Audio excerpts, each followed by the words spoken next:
বর্তমান ভারত-পাকিস্তান সম্পর্ক যেন আগুনে ঘি ঢালার মতো উত্তপ্ত। সীমান্ত উত্তেজনা, কাশ্মীর হামলা, কূটনৈতিক তিক্ততা, সব মিলিয়ে যেন যুদ্ধের পদধ্বনি শুনতে পাচ্ছে উপমহাদেশ। প্রশ্ন একটাই, পাকিস্তান কি প্রস্তুত হয়েই ভারতকে যুদ্ধের জন্য আহ্বান জানাচ্ছে? বর্তমান উত্তেজনার প্রেক্ষাপট: কাশ্মীর পর্যটকদের উপর বন্দুকধারীদের হামলার পর ভারত সরাসরি পাকিস্তানকে দায়ী করে।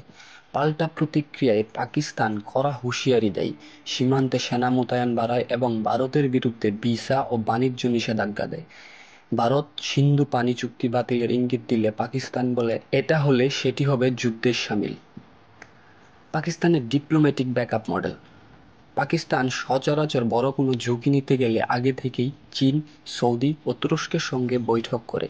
তারা দেখে কূটনৈতিক সাপোর্ট পাওয়া যাবে কিনা, অর্থনৈতিক সাপোর্ট নিশ্চিত করা হয়েছে কিনা, মিডিয়া ও আন্তর্জাতিক ফোরামে সমর্থন আসবে কিনা। পাকিস্তান সম্ভাব্য যুদ্ধ বা বড় উত্তেজনা শুরু করার আগে তুরস্ক, চীন, সৌদি এই তিন মিত্রের সঙ্গে অন্তত কিছু মাত্রার পরিকল্পনা ও আলোচনা করে রেখেছে। এটা হয়তো বেসামরিক বৈঠক, গোপন বার্তা আদান-প্রদান বা মিলিটারি চ্যানেলের মাধ্যমে হয়েছে, কিন্তু চিহ্নগুলো স্পষ্ট।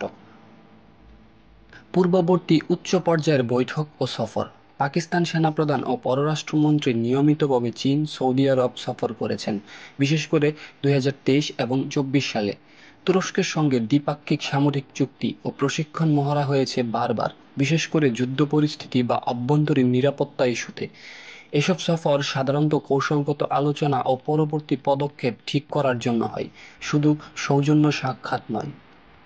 আঞ্চলিক উত্তেজনা বাড়লে তাদের প্রতিক্রিয়া অস্বাভাবিক দ্রুত হয়। যেমন ধরো, কাশ্মীর হামলার পর পাকিস্তান ভারতের বিরুদ্ধে পাল্টা হুমকি দেওয়ার আগেই চীন উদ্বেগ প্রকাশ করে, ভারতের পদক্ষেপের বিরোধিতা করে।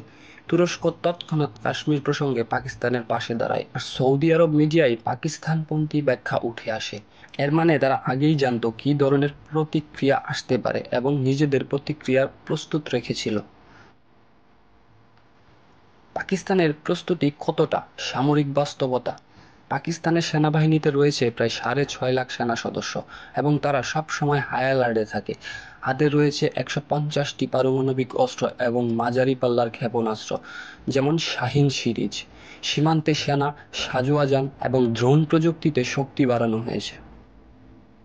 যুদ্ধ না কূটনীতি: পাকিস্তান জানে সরাসরি যুদ্ধ মানে নিজের অস্তিত্ব হুমকির মুখে ফেলা।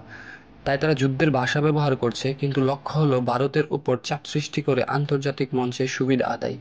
যুদ্ধ নয়, বরং কৌশলগত যুদ্ধ। এটি এক ধরনের পাওয়ার শো। সেনা আছে, মিত্র আছে, আমরা পিছিয়ে নেই, এই বার্তাই ওরা দিচ্ছে। তাহলে কি বলা যায় পাকিস্তান প্রস্তুত হয়ে ভারতকে যুদ্ধের দিকে ঠেলে দিচ্ছে? হ্যাঁ, তারা হয়তো সরাসরি যুদ্ধ চায় না, কিন্তু তারা জানে যুদ্ধের সম্ভাবনা তৈরি করে তাতে নিজেকে প্রস্তুত দেখালে ভারতের উপর প্রভাব ফেলা যায়। এক যুদ্ধের আগে যুদ্ধ, মনস্তাত্ত্বিক, কূটনৈতিক, কৌশলগত। আর পাকিস্তান এ খেলায় ভালোভাবেই নেমে পড়েছে। এখন প্রশ্ন একটাই, ভারত কি এই চাপের মুখে ঠান্ডা মাথায় খেলবে, নাকি দক্ষিণ এশিয়া এগিয়ে যাবে এক নতুন সংঘাতের দিকে?